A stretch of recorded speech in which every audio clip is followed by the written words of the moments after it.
Hello বন্ধুরা, সোমা রান্নাঘরে সবাইকে শুভেচ্ছা। এ দেখো আজকে বানিয়েছি, আজকে নিরামিষ বানিয়েছি পনির ফ্রাইড রাইস, আর সেই সাথে বাঁধাকপি সবজি বানিয়েছি, আর করলা আর মিষ্টি আলু ভেজেছি, বেগুনি করেছি সাথে। আর এটা হচ্ছে আলু আর টিন্ডা সবজি, সেই সাথে রায়তা।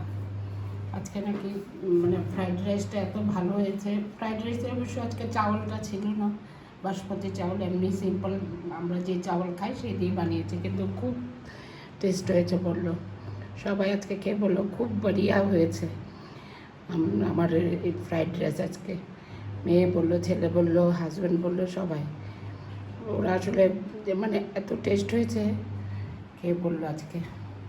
তোমরা একবার দেখো কেমন হয়েছে, একটা লাইক কমেন্ট শেয়ার আর ফলো করে আমার পাশে থেকো, আর এই ইউটিউবে সাবস্ক্রাইব করো। গলাটা আজকে আবার ধরে গেছে একটুখানি।